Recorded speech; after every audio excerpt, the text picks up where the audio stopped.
Hello दोस्तों। तो स्वागत है आपका आपके अपने यूट्यूब चैनल जुनून ए वर्दी पर। तो दोस्तों, जैसा कि आपको पता है कि हम लोग पिछली क्लास में प्लासी के युद्ध और उसके बाद की जो मीर जाफ़र और मीर कासिम की जो नीतियाँ थी, जो उनका प्रभाव था, उनके बारे में देख चुके हैं। और आज हम देखेंगे कि प्लासी के बाद जो युद्ध हुआ है बंगाल में, या ये भी कह सकते हैं कि जो सबसे इम्पोर्टेंट युद्ध था बक्सर का युद्ध, तो उसमें अंग्रेज़ों के की क्या भूमिका थी और उसमें मुग़ल की और बंगाल के नवाब की क्या भूमिका रही है, अवध की क्या भूमिका रही है, इन सभी पहलुओं पे आज हम चर्चा करेंगे। तो जैसा कि आज हम पढ़ने वाले हैं बक्सर का युद्ध, बक्सर का युद्ध, और साथ में भू राजस्व नीति। किसकी भू राजस्व? ब्रिटिश की। ठीक है, तो पढ़ेंगे।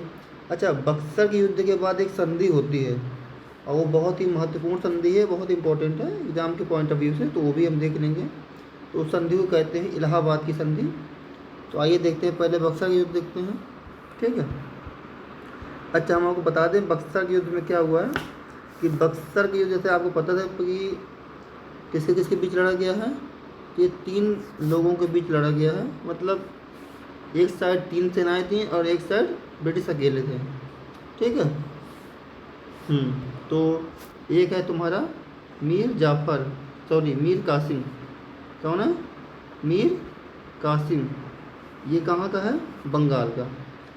तो बंगाल के नवाब। अच्छा, ये इसकी स्ट्रेटजी क्या थी, मतलब बक्सर का युद्ध क्यों हुआ? तो जैसा कि आपको पता है कि ब्रिटिश से सभी लोग परेशान हो गए थे, चाहे वो अवध हो, चाहे मुग़ल बादशाह हो, या फिर बंगाल हो। ठीक है। तो बंगाल के जो नवाब है मीर कासिम, वो जो है अवध के नवाब शुजाउद्दौला से मिलने जाते हैं। ठीक है। तो शुजाउद्दौला से जब वो मिलने जाते हैं, तो वहाँ पर जब जाते हैं तो देखते हैं कि वहाँ ब्रिटिश जो मुग़ल बादशाह है शाह आलम, वो ऑलरेडी वहाँ पर बैठे हुए हैं, मतलब वो पहले से वहाँ मौजूद थे। ठीक है।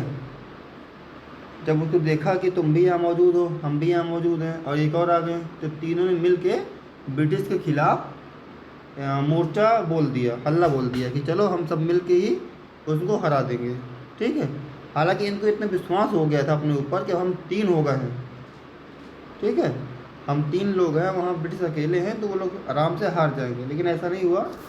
तो मीर कासिम दूसरा आता है। ये मीर कासिम जो है बंगाल का नवाब था। फिर एक अवध का नवाब है शुजाउद्दौला। ठीक है, शुजाउद्दौला। ठीक। और सबसे इम्पोर्टेंट वो आते हैं तुम्हारे मुग़ल बादशाह। कौन? मुग़ल बादशाह। और उससे मुग़ल बादशाह कौन है? शाह आलम सेकंड। ठीक है। इन तीनों ने मिलके एक त्रिकोणी बनाई और एक त्रिकोण नीति से अपनी सेना का विस्तार किया। अब शुजाउद्दौला की जो सेना थी अवध में, वो काफ़ी बड़ी थी, मीर कासिम की उससे बड़ी थी, और सबसे बड़ी मुग़ल बादशाह की थी। ठीक है। इन सब की सेना मिलके किसको हराते हैं? इन सब की सेना ब्रिटिश से लड़ती है। हरा वैसे नहीं पाती, लेकिन ब्रिटिश से लड़ती है। ठीक है, ब्रिटिश। अच्छा, ये क्वेश्चन बनेगा कि ब्रिटिश की तरफ से कौन लड़ने आया। जैसे कि यहाँ से आपको पता चल गया कि मीर कासिम या शुजाउद्दौला या मुग़ल बादशाह। ठीक है। ये 3 हो गए। तो जो ब्रिटिश तरफ से लड़ने आया उसका नाम था, कोई बताएगा? कमेंट करके बताइएगा। उसका नाम था हेक्टर मुनरो। ठीक है, हेक्टर मुनरो। इसने ब्रिटिश तरफ से कमान संभाली। ठीक। और तीनों सेनाओं को एक साथ क्या कर दिया? पराजित कर दिया। ठीक है। हेक्टर मुनरो ने, जो ब्रिटिश ने तीनों सेनाओं को पराजित कर दिया और ब्रिटिश जीत गए। तो बक्सर की युद्ध कौन जीता? ब्रिटिश जीता। ये हुआ कब था? 1764 में। ठीक। 1757 में प्लासी हुआ, 1764 में बक्सर का युद्ध हुआ। ठीक है। अब मेन इंपॉर्टेंट चीज़ क्या आती है, बक्सर के युद्ध के बाद संधि, क्योंकि जब भी युद्ध होगा युद्ध के बाद संधि होगी, है ना। तो इसमें अब युद्ध हो गया बक्सर का, अब संधि कैसे हो और संधि कौन करे, सबसे बड़ी प्रश्न चिन्ह ये है कि संधि करे कौन, क्योंकि क्लाइव जो है वो जा चुका है। तो हेक्टर मुनरो ने क्या किया कि भैया क्लाइव को बुलाया कि भैया क्लाइव, जो उस समय क्लाइव था उसको बुलाया और कहा जी तुम रायता फैला कर गए हो, इसको समेटो आके, क्योंकि ये दोबारा रायता उसी ने फैलाया था ना, प्लासी पहला जीता, तो ये बक्सर की जो है स्थितियाँ पैदा की, ये सब क्लाइव ने किया था, ठीक है।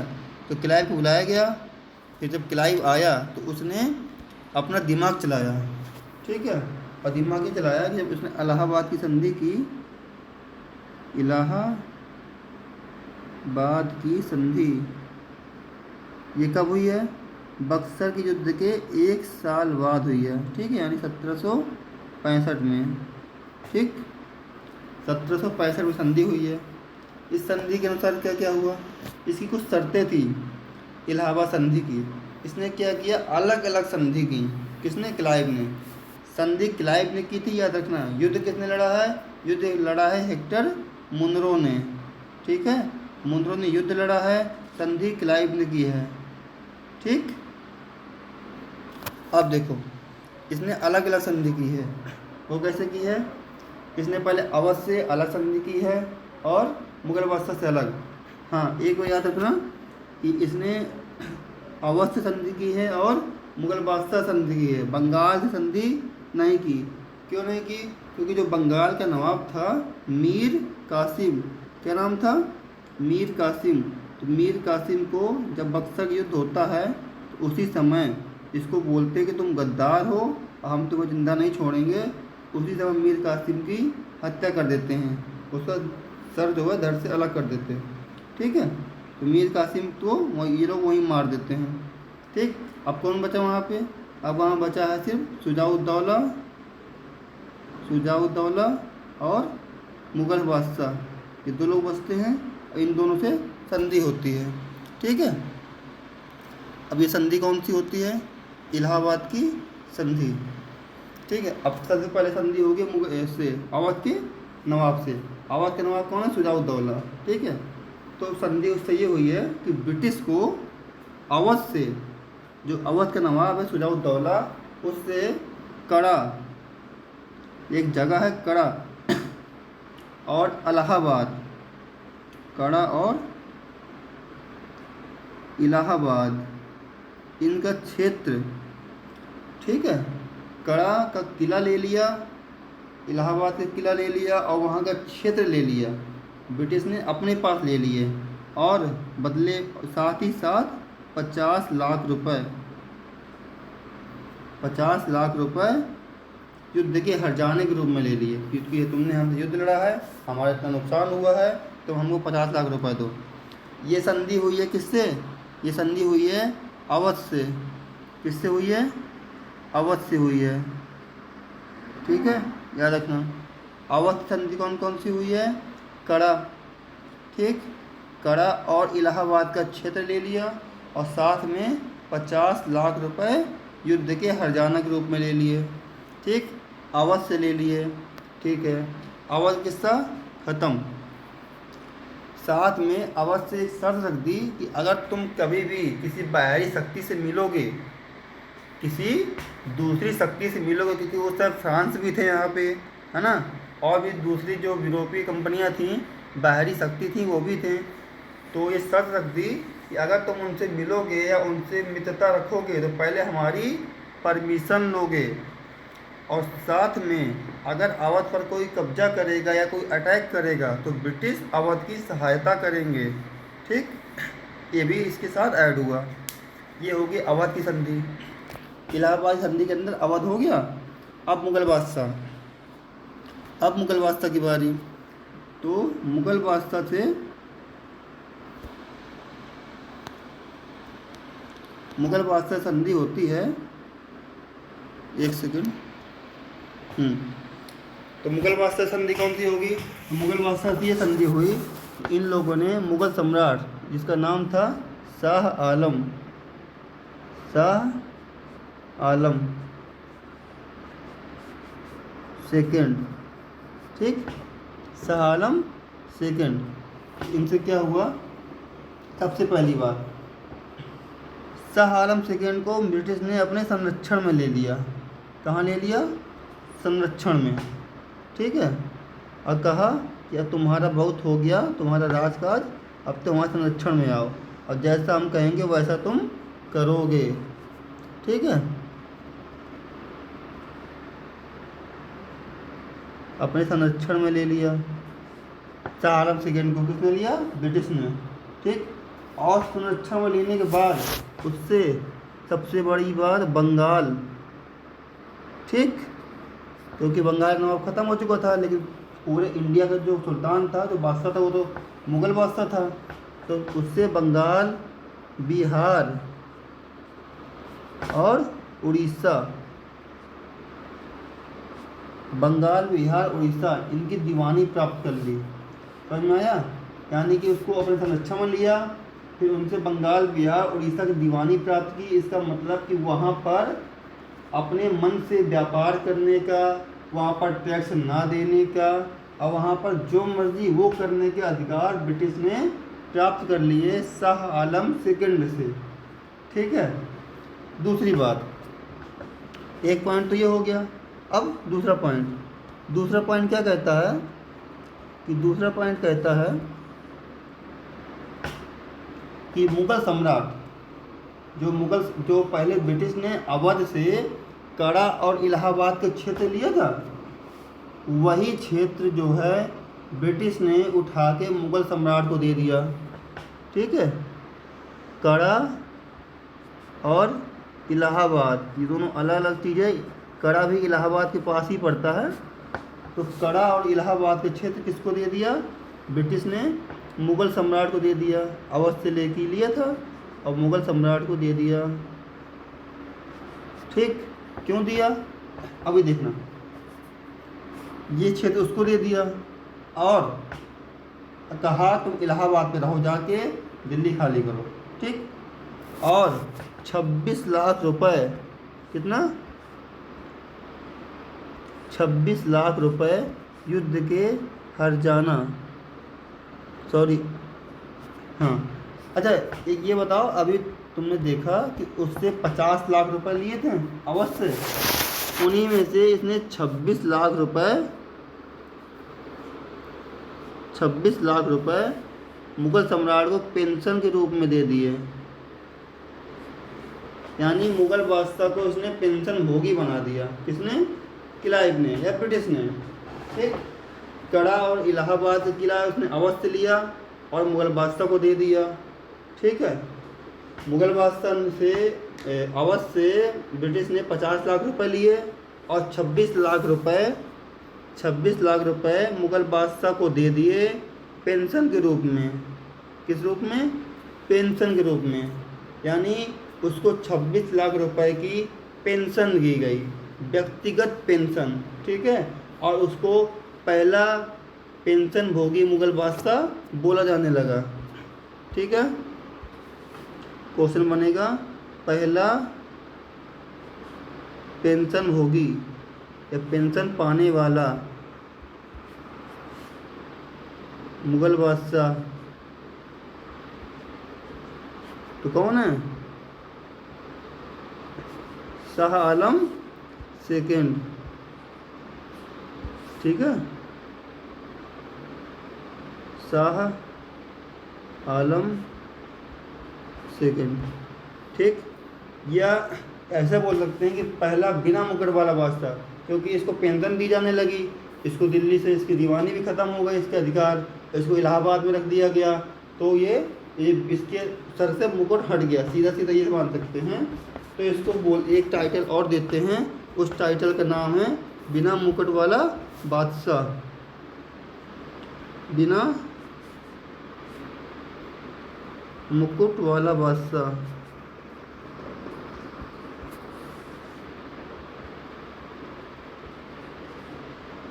ठीक, ये बोलते हैं। ये हो गया तुम्हारा इलाहाबाद की संधि, ठीक है। पहले इसने अवध से संधि की, उसके बाद मुग़ल बादशाह संधि की, अलग अलग संधि हो गई, ठीक, अब हम आते हैं अगला कि बक्सर युद्ध हो गया 1764 में, इलाहाबाद की संधि हो गई 1765 में। इसके पहले हमने देखा था प्लासी, ठीक है। प्लासी के युद्ध कब हुआ था? प्लासी हुआ था 1757 में। बक्सर 1764 में। इलाहाबाद की संधि 1765 में। ठीक, ये हो गया। अब आगे, अब हम देखेंगे सबसे इम्पोर्टेंट चीज़, और वो ये है बंगाल में द्वैत शासन। ठीक है, अभी हमने क्या क्या देख लिया? अभी हमने देख लिया बक्सर के युद्ध, ठीक, कब हुआ? 1764 में, 22 से 23 अक्टूबर। ठीक है, 22 से 23 अक्टूबर।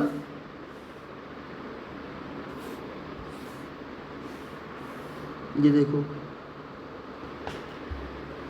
ठीक, बिहार में बक्सर जगह है, वहाँ पर हुआ था। ठीक है, अब हम बक्सर युद्ध के बाद, अच्छा किसने लड़ा? हेक्टर मुनरो ने, बताया था हमने। ठीक, हेक्टर मुनरो। ठीक, किसके किसके बीच हुआ? शुजाउद्दौला कौन है? अवध के नवाब है। ठीक है, मीर कासिम कौन है? बंगाल के नवाब है। और शाह आलम कौन है? मुगल बादशाह है। ठीक, ये तीन है। और उस तरह कौन है? उधर ब्रिटिश है। ठीक, उसके बाद इलाहाबाद की संधि। तो इलाहाबाद संधि कब हुई? 1765 में। ठीक है, ये देखो, अगस्त 1765 में इलाहाबाद की संधि होती है।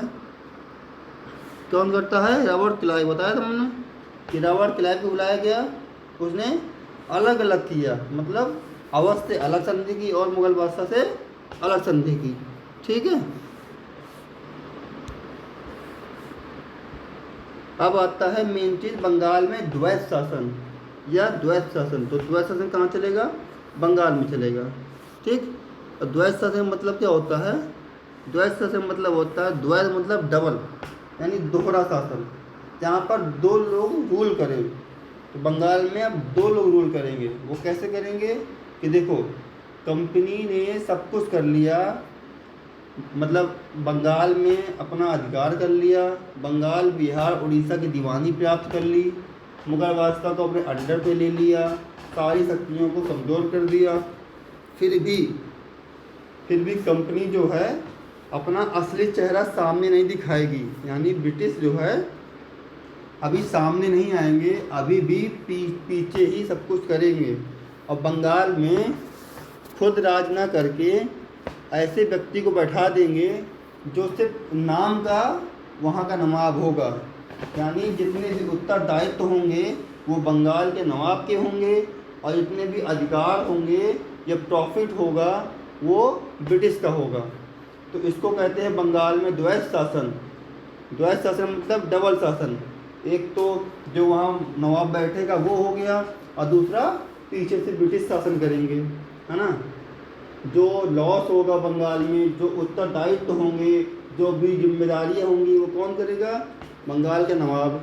और जो भी प्रॉफिट होगा, जो भी अधिकार होंगे, वो कौन करेगा? वो सब ब्रिटिश करेंगे। तो इसको कहते हैं बंगाल में द्वैत शासन। ठीक, जो द्वैत शासन के शब्द है, सबसे पहली बार वो देख लो, वो किसने किया था? वो लियो कार्टियस। ठीक है, कौन है? लियो कार्टियस।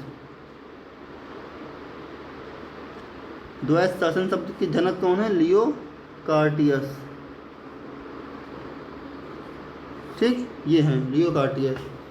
तो बंगाल में द्वैत शासन 18वीं शताब्दी के मध्य इलाहाबाद संधि 1765 में बंगाल में अपने कार्यकाल के दौरान ब्रिटिश अधिकारी प्रशासक रॉबर्ट क्लाइव द्वारा शुरू की गई थी।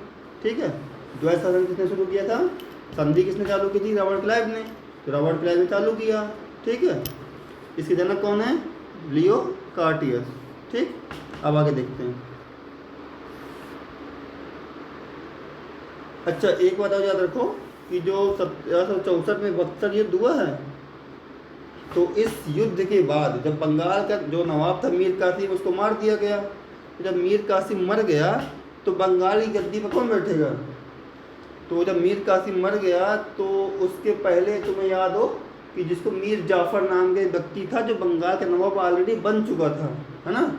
तो बंगाल के जो नवाब बन चुका था पहले, मीर कासिम से पहले मीर जाफ़र बना था, तो उस मीर जाफ़र का एक पुत्र था जिसको बोलते हैं नजबुद्दौला। क्या नाम था? नजबुद्दौला। तो बक्सर के युद्ध के बाद क्वेश्चन सीधा सीधा पूछ लेगा कि बक्सर के युद्ध के बाद बंगाल का नवाब कौन बना। तो लोग बहुत ज़्यादा बोल जाते हैं कि बक्सर युद्ध हुआ तो बंगाल के नवाब फिर ब्रिटिश बैठते हैं, तो ऐसा नहीं है। वहाँ से नवाब बना, उसके नाम पर नजबुद्दौला, मीर जाफ़र का पुत्र था, तो नजबुद्दौला का नवाब बनाया गया। और बंगाल में क्लाइव ने द्वैत शासन की स्थापना की, या वहाँ व्यवस्था लागू कर दी। ठीक है। जो रॉबर्ट क्लाइव था उसने नजबुद्दौला को इस शर्त पर नवाब बनाया कि वह अपनी सारी शक्तियाँ, किसने? क्लाइव ने। नाम याद रखना, ये वही रॉबर्ट क्लाइव है जिसने प्लासी लड़ी, इलाहाबाद की संधि करी, ये वही क्लाइव है। ठीक है। इसका रोल अभी और भी पढ़ेंगे हम। तो क्लाइव ने किसको? नजबुद्दौला को। क्या नाम था? नजबुद्दौला। ठीक है।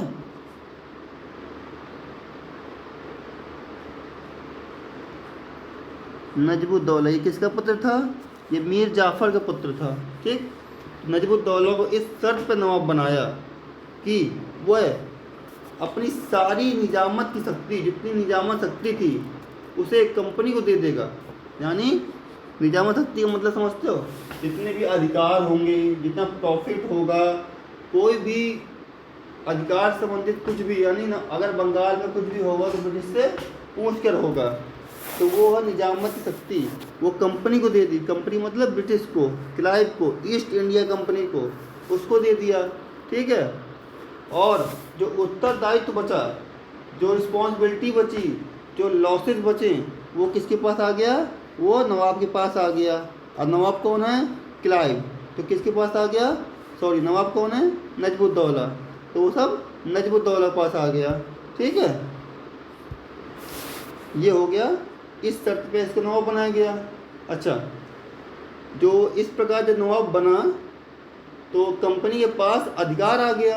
ये अब जितना अधिकार आ गया कंपनी के पास आ गया, और नवाब के पास क्या बचा? उत्तरदायित्व। तो अगर बंगाल में कोई घटना घटती है या कुछ भी होता है तो इसका जिम्मेदार कौन होगा? नजबुद्दौला होगा। और कोई प्रॉफिट आता है, कुछ भी होता है, अच्छा होता है, तो उन सब किसके पास जाएगा? ब्रिटिश के पास जाएगा। ठीक है। ये है बंगाल में द्वैध शासन। ठीक। अच्छा, बंगाल में एक दीवान बनता है, ये एक पॉइंट है, इसको नोट कर लो। एक आदमी है रजा खां। रजा खां। ठीक है। रजा खां नाम का एक आदमी है। ये कंपनी ने या ब्रिटिश ने इसको बंगाल का दीवान बना दिया था। किसका? बंगाल का दीवान। ठीक है। इसको बना दिया था। और जो बिहार का दीवान किसको बना दिया था? सितार राय। ये व्यक्ति है सितार राय। ठीक है। इसको बिहार का दीवान बना दिया था। ठीक। रजा खां को बंगाल का और सितार राय को बिहार का। ठीक है। ये दो पॉइंट हैं।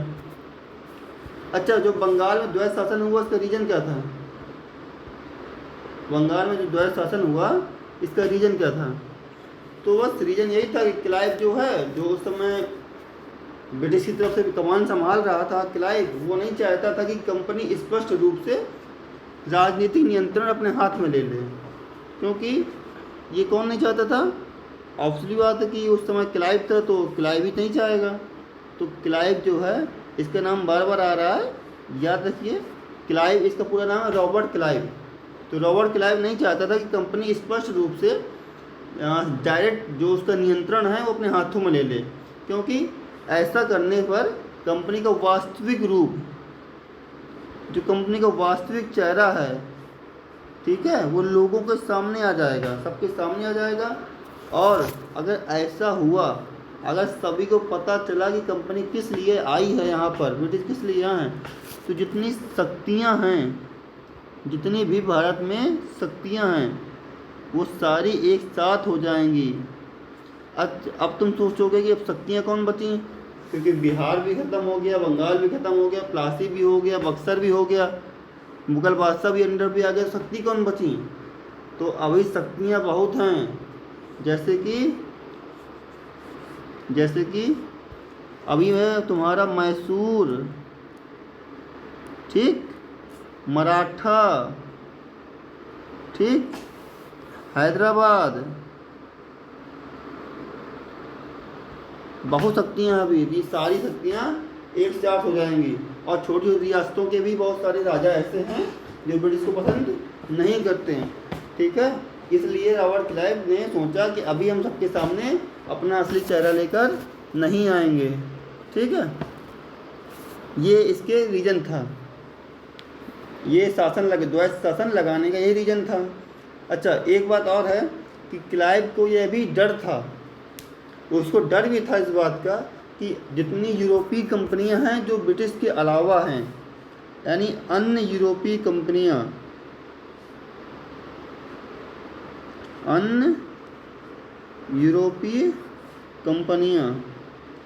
कौन कौन सी, एक तो हो गई फ्रेंच, फ्रांसीसी, डच, स्वीडिश, डेनिश, पुर्तगाली, जितनी भी यूरोपीय कंपनियां हैं वो अभी मुग़ल बादशाह के नाम पर टैक्स दे रही थी और सुगमता से बिना किसी झंझट के, बिना कोई प्रश्न चिन्ह लिए अपना टैक्स भर रही थी, ठीक है।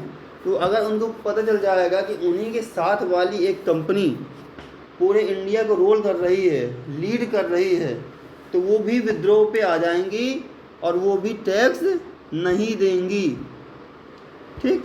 वो सोचेंगे कि हमारे साथ ये भी कंपनी आई, हम इसको टैक्स क्यों दें।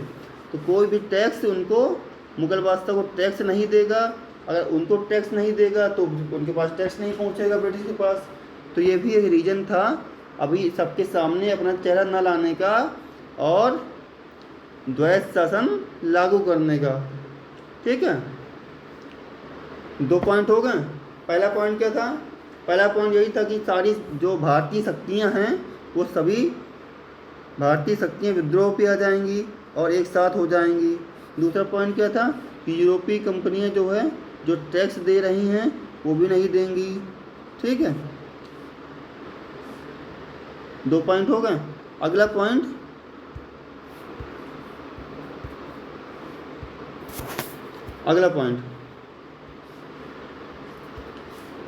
तीसरे नंबर देखो, एक पॉइंट और इसका वो ये है कि अभी भी भारत में जो ब्रिटिश के हिसाब से या ऐसे लोग जो इंडिया में काम कर सकें, ब्रिटिश की कार्य प्रणाली के अनुसार इंडिया में काम कर सकें ब्रिटिश को लेके, ऐसे लोगों की इंग्लैंड में कमी थी। क्योंकि जितने भी लोग आ रहे थे इंग्लैंड से आ रहे थे, तो इंग्लैंड में ऐसे प्रशिक्षित लोगों की कमी थी। किसकी कमी थी? प्रशिक्षित, यानी वहाँ पर भी अभी ऐसे लोग नहीं थे, जो इनकी कार्य प्रणाली के अनुसार काम कर सकें। कहाँ पर आकर? भारत में आकर, ठीक है। इसीलिए ये भी एक बहुत बड़ा पॉइंट बनता है, क्योंकि अगर कोई काम करेगा नहीं तो फिर सिस्टम कैसे चलेगा, है ना, सरकार कैसे चलेगी, क्योंकि किसी कुछ पता नहीं था इंडिया के बारे में। तो ये भी एक बड़ा पॉइंट बनता है बंगाल में दोहरा शासन लाने का या द्वैत शासन लाने का और सबके सामने ना आने का, ठीक है। और एक पॉइंट आप इसका और भी लिख सकते हैं, वो ये है कि अगर इंग्लैंड ने भारत की सत्ता अपने पास रख ली, किसने? इंग्लैंड ने, तो जो और अन्य देश हैं जो भारत के प्रति सहानुभूति रखते हैं, भारत को अपना मित्र मानते हैं, वो भी एक साथ होकर विद्रोह पे आ जाएंगे और ब्रिटिश की बदनामी हो जाएगी। ठीक है, क्योंकि ब्रिटिश की और भी और कॉलोनियाँ थीं जो इंडिया के अलावा थीं। ठीक है, तो वो भी सब एक साथ विद्रोह कर देंगी अपनी अपनी जगह पर, जो कि ब्रिटिश के लिए बहुत ही ज़्यादा हानिकारक सिद्ध हो सकता था। तो इसलिए रॉबर्ट क्लाइव ने सोचा कि अभी रहने देते हैं, अभी द्वैत शासन ही चलने देते हैं। जो रॉबर्ट क्लाइव है ये बड़ा माइंडेड व्यक्ति था, इतना सब कुछ सोच लिया और ये बिल्कुल सही सोचा उसने। ठीक है, ये हो गया तुम्हारा बंगाल में द्वैत शासन। ठीक, अब हम देखेंगे अगला, द्वैत शासन भी हो गया, बक्सर युद्ध भी हो गया और इलाहाबाद संधि हो गई, ये हो गया। अब हम थोड़ा पढ़ेंगे रॉबर्ट क्लाइव के बारे में कि रॉबर्ट क्लाइव क्या है, इसके बारे में थोड़ा जान लेते हैं, 2-4 लाइनें हैं, उसके बाद आगे हम अगली क्लास लेकर आएंगे। तो रॉबर्ट क्लाइव के बारे में देखते हैं। सबसे बड़ी बात आपको पता चल गया कि रॉबर्ट क्लाइव ने प्लासी लड़ा, ठीक, और इलाहाबाद की संधि की, बंगाल में दूसरा शासन या द्वैत शासन या दोहरा शासन लगवाया। ठीक है, ये सब हो गया। अब अगला रॉबर्ट क्लाइव और क्या क्या किया अब देखते हैं। रॉबर्ट क्लाइव, ठीक, देखो इसने क्या किया, इसने 1765 में इलाहाबाद संधि की थी ना, इसके अलावा जो चीज़ हम पढ़ चुके हैं उसको दोबारा नहीं पढ़ेंगे, उसके अलावा पढ़ेंगे। तो इलाहाबाद संधि 65 में की थी, लेकिन 1765 में इसने एक चीज़ और की है, वो क्या है, उसने सोसाइटी ऑफ ट्रेड की स्थापना की है। किसकी? सोसाइटी ऑफ ट्रेड, ठीक, सोसाइटी ऑफ ट्रेड की स्थापना की है। इसका मतलब इसने कंपनी के कर्मचारी को, जो ईस्ट इंडिया कंपनी का कर्मचारी है, उसको नमक, किसको? ईस्ट इंडिया कंपनी के कर्मचारी को नमक,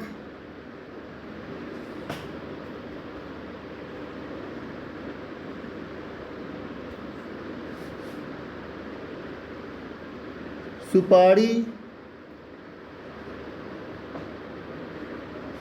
नमक, सुपारी और तंबाकू, नमक, सुपारी और तंबाकू के व्यापार पर एकाधिकार दे दिया।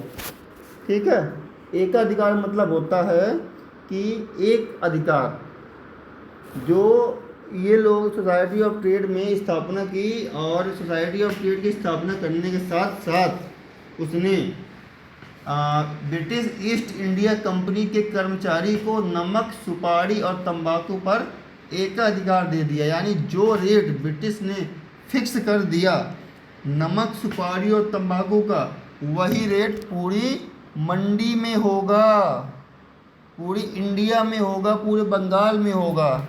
ठीक है, पूरे जहाँ जहाँ ब्रिटिश का रूल चलेगा इंडिया के अंदर, वहाँ वहाँ सेम रेट होगा। ये होती है सोसाइटी ऑफ ट्रेड में एकाधिकार पाना। ठीक, अगला किस में एकाधिकार मिला है? ये मिला है आपको नमक, सुपारी और तंबाकू। ठीक है, नमक, सुपारी और तंबाकू, इनमें मिल गया क्या? एकाधिकार। ठीक है, ये 1765 में स्थापना की थी, किसकी? सोसाइटी ऑफ ट्रेड की। ठीक है, 1765 इलाहाबाद की संधि 1765 में हुई है, उसके अलावा सोसाइटी ऑफ ट्रेड की भी स्थापना हुई है। ठीक, अच्छा, रॉबर्ट क्लाइव का एक पॉइंट और है, वो पॉइंट ये है कि 1765 में इसने ये कर दिया। अब टाइम आता है 1766 का, इस टाइम भी कुछ हुआ होगा। ठीक है, वो क्या हुआ है अभी देखते हैं।